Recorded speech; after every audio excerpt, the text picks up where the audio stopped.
greeted by wet conditions today at beautiful Belmont Park. Plenty of slop to go around. A soupy main track. The turf courses in tip-top shape. Look how lush and green. Grass racing, however, will have to wait another day. Belmont Insider won't tonight on MSG Plus as we are off and running from the starting gate. It's Jason Blewitt, Richard Migliore from our third-floor clubhouse studios. And the good news, no matter what happens from here on out, it's a lot cooler, Mig, than it was this morning. Well, that humidity broke. A little breeze kicked up. It's feeling like autumn up here on the third floor set, but in a good way. And all right, we had some slop, we had some rain, but it is an outdoor sport, and give horses that like mud a little chance. On the final day of September, we began the month upstate in Saratoga. We end it at beautiful Belmont Park, and we build towards Saturday's big Gold Cup day. More on that in a few seconds. Bum, though, to hop on Twitter this morning, and Steve Bick, I noticed, tweeted out that Soaring Softly, at the age of 20 and a former Eclipse Award winner, passed away due to a paddock accident. We'll never forget how good she was back in 1999 for Jimmy Toner and the Phillips. She was awfully good at 2, awfully good at 3, a champion at 4, another horse that kept improving with age, and a horse that kept improving for Jimmy Toner, who seems to be able to get horses to do that, just to continually improve. And she was very good. Also, once hooked up with jockey Jerry Bailey. We say rest in peace, and Tom Durkin, I think appropriately, once called her the Queen of the American Green. Pretty good. I like that. That's pretty sharp. All right, let's move on to the action here, a little closer to home regarding what is on the horizon, and that is Honor Code as a monster favorite in Saturday's co-featured Kelso, Mig. He's got 124 pounds as the high weight and post 2 of 7. And he cuts back to the mile because Shug McGahe's looking forward to the Breeders' Cup. He thought 1.25 miles might make him take a step backwards. He thought the mile might make him take a step forwards. And you think about who he beat going a mile. He beat Tonalist, who's your Gold Cup favorite. He beat Private Zone, who is arguably the best sprinter in the country. So it's a pretty good group of horses he beat going a mile. And do you think, though, my question to you, Jason, is he catching enough pace to set up that vaunted late run? Not sure. Have to break down the race a bit more because going one turn, he needs them to really run and gun in front of him, as was the case with Private Zone and a couple of others battling in front of him Belmont Day in the Metropolitan. Yeah. Well, I won't hold it against him if he doesn't win here because ultimately this is a prep. You'd like to win the preps, but the big goal is Breeders' Cup Classic, and Shug McGahe, I think he's got a handle on how to get him there the right way. And we'd like to see a rematch, perhaps off wins with both horses between Honor Code and the Met Mile runner-up Tonalist, as Tonalist will look for a rare repeat victory in Saturday's Gold Cup, the Jockey Cup Gold Cup. Here he is as a 3-year-old in early October last fall at Belmont. He was so impressive this day. He was like driving a car in rush hour traffic for Joel Rosario. Inside, found a seam, split horses, and was a much the best winner here in the Gold Cup. He needs to get back on track. He's had kind of an unfortunate campaign, mostly due to just poor circumstances. He's got the outside post, 6-5 beneath Hall of Famer John Velasquez. The blinkers are off once again, but Christophe Kamath is on, and here he is with the big. Christophe, with Tonalist, how do you like how he's training up to the Jockey Cup Gold Cup? I'm delighted. I think he's been very willing. You know, he always seems to train very well at Belmont Park, and his works have been between good to great, and I'm pretty excited to see him run on Saturday. He's been pretty unlucky this year. He's run good races, but in my estimation, been a bit unlucky. How would you like to see things work out for him on Saturday? Well, you know, always leave it up to the jock. It's difficult as a trainer to tell you exactly how the way he should be ridden or the way he should be, whatever should happen in a race. My deal is to bring him there and to make him, you know, as fit as possible, feeling as good as possible. Johnny is running him. Johnny knows how to win that kind of races. Wherever Johnny is comfortable and the horse is comfortable, I'll be very happy. He has a big win over Belmont Park on a wet surface in the Peter Pan. I would imagine weather's not an issue or a concern for you. No, not really. I mean, he's got quite a few big wins here. He won the Belmont, he won the Jockey Club Gold Cup, he won the Peter Pan on the slop. You know, it seems to be handling more or less any kind of surface. And, you know, whatever happens, happens. You've also got Red Vine in the Kelso, shortening up to 1 mile and facing Honor Code. How's he doing? He's training well. It's a fun race. It's a 1-ton mile. You know, he's run the Aqueduct a 1-ton mile early on this year and he went very well. Obviously, I've got a tremendous amount of respect for Honor Code. But, you know, it's racing and why not? And we're just trying. We'll see what happens. If Red Vine runs well, is there any chance we'll see him in the Breeders' Cup? I'm sure. I mean, I have to speak to Mr. Kelly, the owner. But it's something we've got to think about afterwards if he shows a good performance. Best of luck Saturday. Thank you very much.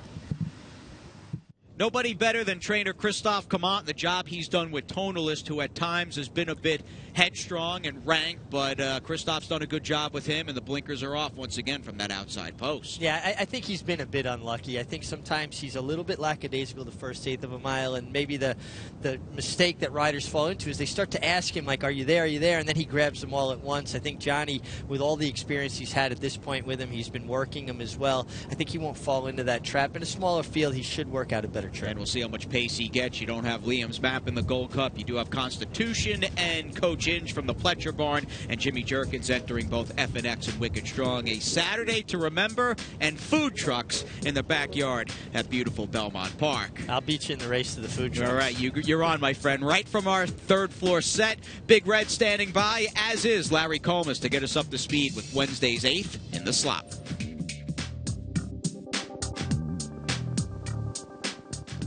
They're off. Julie D and Angel Code fire out for the front together. Sky Gold came out running in third just behind them. Then Frivolity to the outside, followed by Sun and Moon. Prairie Stone and Make the Moment trail the field early. Julie D and Angel Code take their battle into the far turn, and now Julie D's got almost a length in front. Angel Code is running in second through a 22 flat opening quarter mile. They're moving right along up front. Sun and Moon is third, 3 lengths off the lead. And then Sky Gold, Frivolity 3 wide on the turn with 4 lengths to make up, and 5 lengths more back to Make the Moment. And Prairie Stone at the back of the field. Julie D shakes away. Julie D has opened up 2.5, and Sun and Moon has taken up the chase into second. Angel Code back to third on the outside, but still continuing to fight on. And they're into the stretch of 45 1/2 mile. And it is Julie D drifting out, but in the clear. In front by 2.5 lengths, Angel Code and Sun and Moon, second and third. And on the far outside, a late bid coming from Make the Moment. As they come down to the line, it is Julie D. Make the Moment closing in. Julie D. Make the Moment was second, and then Angel Code and Sun and Moon. September is about to end, but one thing remains constant, and that is Jeremiah Engelhart making good claims and getting good efforts out of his horses, and Julie D, no exception. She continues a pretty nice run for that barn. Yeah, three wins in a row. Now out-sprinted the other speed early in the race, Angel Code, and I think that was the key to the race. He didn't engage or allow her to engage her. He basically took the race away, and speed is always good. He got off the fence. What did you think about the rail today? Did not want to be inside. Yeah. I think most riders, for the most part, were aware, and maybe it was a self-fulfilling prophecy, but turning for home, nobody, I'd say, was within 2.5, 3 passes of the rail. This is a day, anybody pulled an inside trip, I want to bet those horses back. Yeah, that would have suited me, especially the latter part of my career, just being outside. Just outside, wide, and away from all the trouble. All right, from race number 8, we get you back to the action at 12:55. Race number 1, a new week, a new day at Belmont, overcast skies, and here's Larry from the gate. Very even break here. It is Rockford and Songa out the best. Songa to the front, Rockford sits second, and then it's Matoris and Rapid Rouge on the inside. Narvaez is last early on, just 3.5 lengths off of Songa, who has a half-length advantage on Rockford as the field races toward the far turn. Songa and Irad Ortiz Jr. on top by a neck. On the outside, Rockford is second, 1.5 lengths. Then Rapid Rouge. Narvaez going up on the far outside, and Matoris. They went 22 3 for the first quarter mile, and now they're moving around the far turn. Songa and Rockford, these two right together on the lead. Narvaez is now clearly third and sent out there 3 wide as Songa gets away to almost a length lead now. Rockford is under a drive. On the far outside, it's Narvaez and 2.5 to Rapid Rouge and Matoris. 46 flat for a half mile. They're into the stretch, and Songa turns for home in front. Rockford continues to cling to Songa as they come to the final furlong. Still Songa in front, trying to shake away from Rockford, who just keeps on battling. And then it's Narvaez in third. Songa yet to put away Rockford. Songa's got the lead, though. Rockford giving way late, and Songa will prevail. Rockford hung in well for second, and then it was Narvaez and Rapid Rouge. Inside early, more 3 wide, I'd say, through the stretch was Songa. Got an aggressive ride from Irad Ortiz. Good to see Irad hitting the gas from the gate. Yeah, and you know what? In the mud, why not? You don't want to be getting crushed behind that kickback. Horses getting in their eyes. Your goggles are getting covered. You're having to deal with it.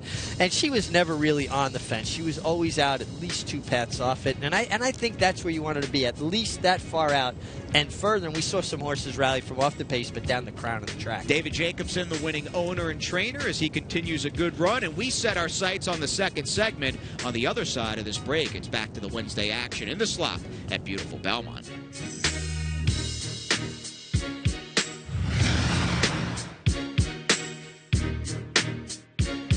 The new Parks Fall Festival will double purses for each of its 32 live racing days. What an opportunity for Pennsylvania breds. In an open maiden special, PA breds will run for over $100,000. So be there at Parks in the fall. Hello, I'm Brian Sanfratello. Last year, we paid $33 million to PA breds in the form of breeder awards, owner bonuses, and restricted race purses. Our Equine Coalition Group is united in the pursuit of making sure that we receive every dollar we deserve. And that's why our Racehorse Development Fund has been constant in the past 4 years. Please go to our website at www.pabred.com or give me a call at 610-444-1050.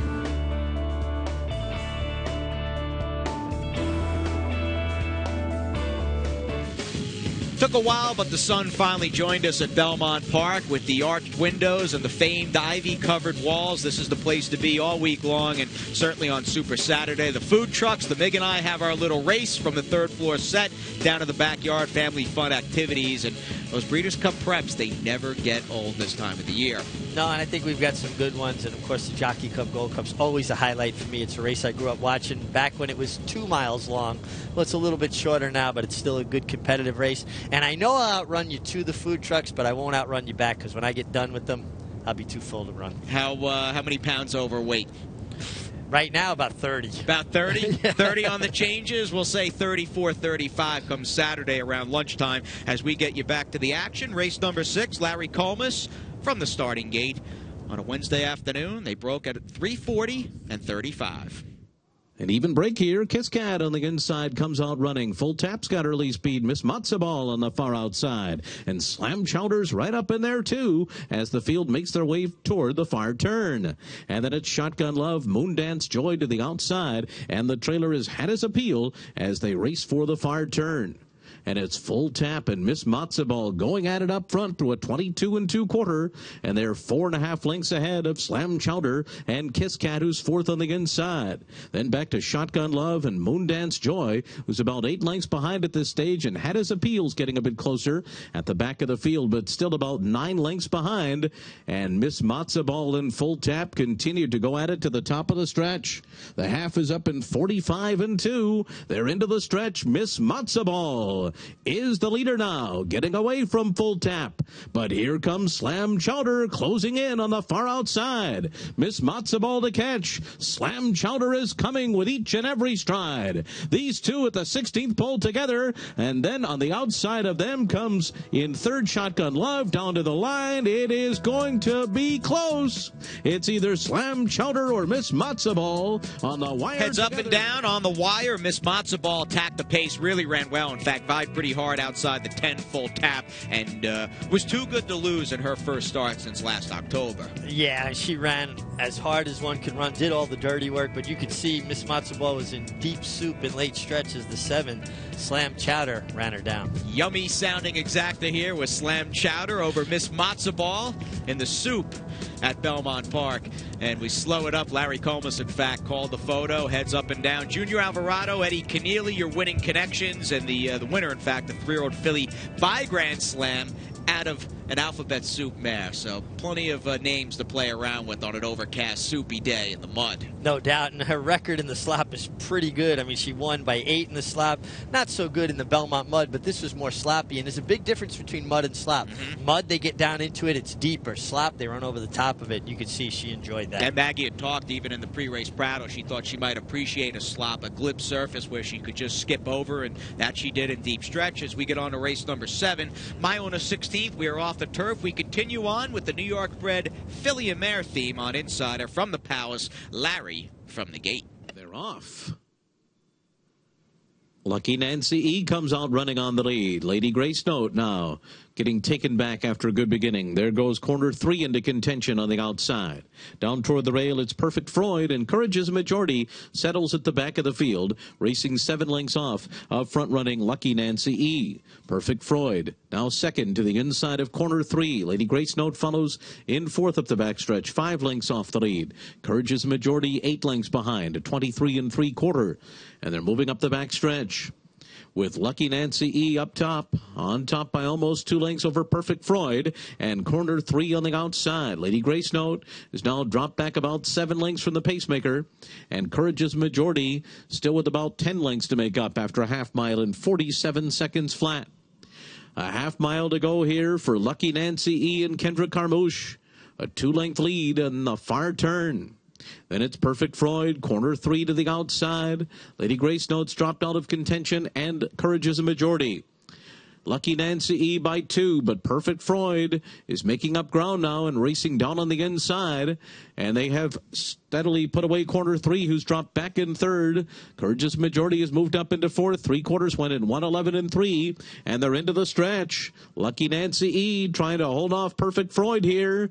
Lucky Nancy E comes down to the 8th pole. Perfect Freud switches to the outside and runs up alongside with 1/8 of a mile to run. Courage's Majority is 3rd, but far behind the top 2. Down to the 16th pole, and Lucky Nancy E is still there. Perfect Freud yet to get by, but still trying. But it will be Lucky Nancy E to hold off Perfect Freud and win. Courage as a Majority was 3rd, and then Lady Grace Note. Like it, Kendra Carmouche paying attention, was aggressive out of the gate, got his position, going forward with Lucky Nancy E, and stayed well clear of the rail. He did a great job. You could see he was a man with a plan, and he left the gate with intention. And we've been saying it. Jim Ryerson, he's been having a good meet, a guy we talked to a couple of times now. And with the Generasios, a rare non-gray Generasio horse, right? I mean, normally they're gray, and this is a Generasio bred, so, but one thing in common, all the Generasio New York breds run. They're all pretty good. I even like Christophe Clement's jacket during the interview with you. Nice little discreet mark jacket. We hope she's doing okay. We'll have the Flower Bowl for the fillies and mares on the turf this Saturday, and we have Larry Colmus, who's standing by just for you on Insider with the calls of 2, 3, 4, 5, and 9 on day number 14. In front, a half mile in 46 2. They're into the stretch. Triple Play shaking away to lead by 2.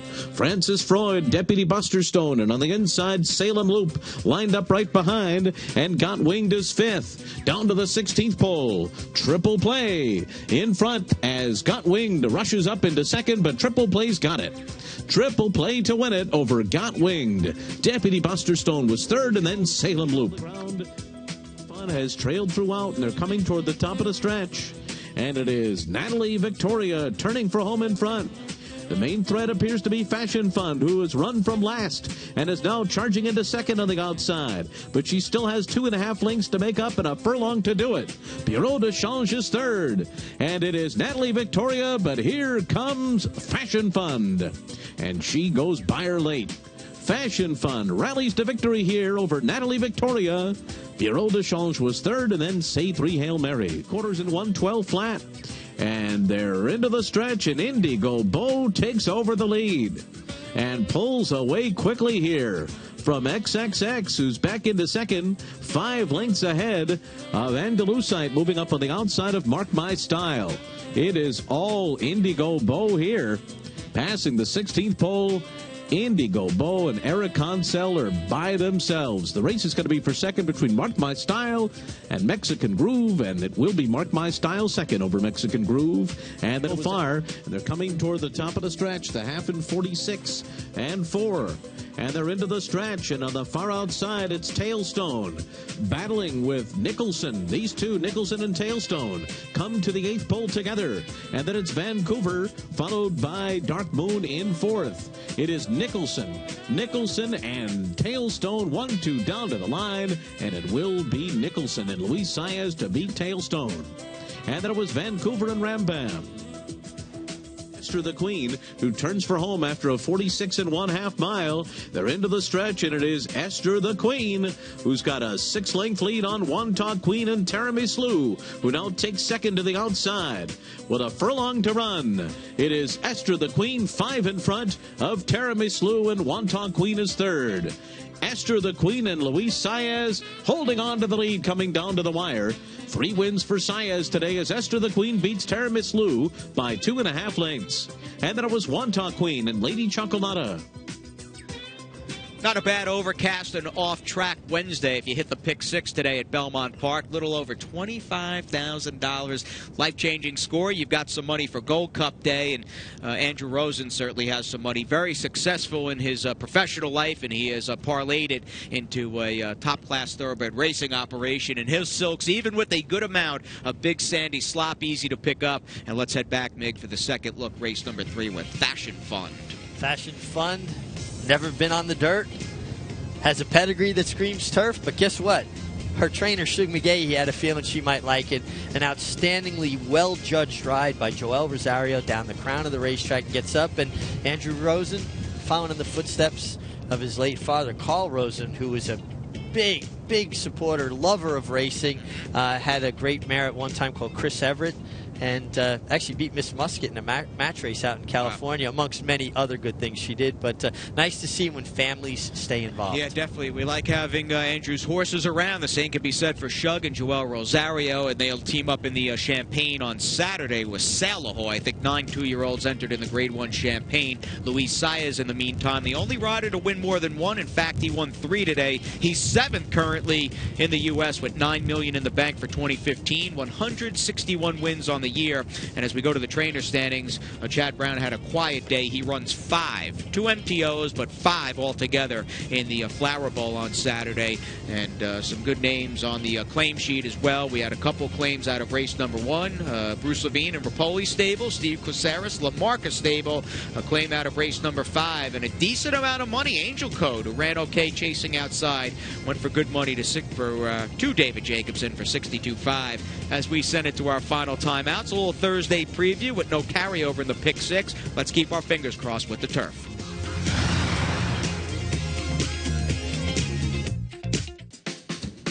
Back to Belmont Park. Blue sky, the sun. They both made an appearance late in day number 14. We continue on. 12:55, the first post here tomorrow, and Breeders' Cup dining packages available. It'll be here before you know it. Don't wait. Make the reservation now.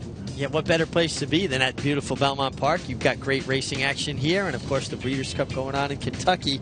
Unfortunately, I'll be stuck in Kentucky. I'd rather be here with you guys. You'll be having a great time covering American Pharaoh's last career start, the Breeders' Cup Classic. And race number 8 is the feature. It's the anchor, if you will, on day number 15 tomorrow. Dauphine Rousset is up first, and she's run pretty well at this distance on the turf. I'm just so glad you said that name first. Dauphine Rousset, I can just tag along with you.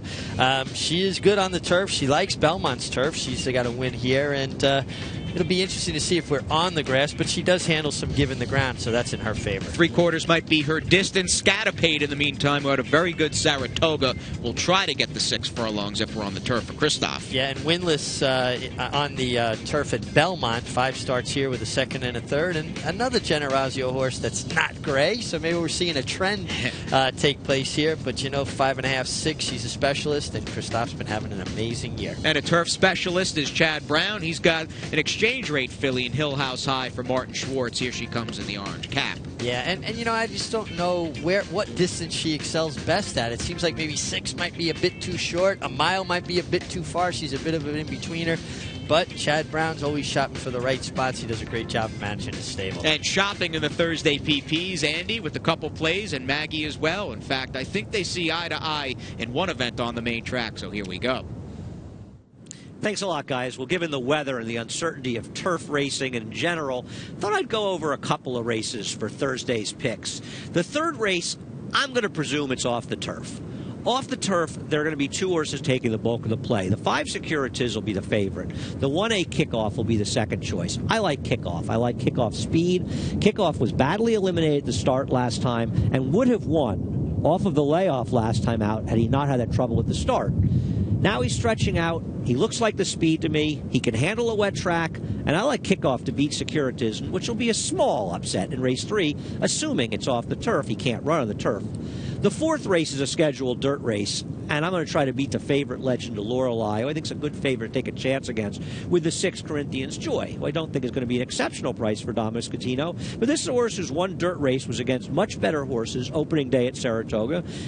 Turns back and goes off turf to dirt in here. That's a good move for trainer Dom Escatino. And I think there are a lot of intangibles to like about Corinthians Joy to get the money in the 4th race. A couple of thoughts for Thursday's card.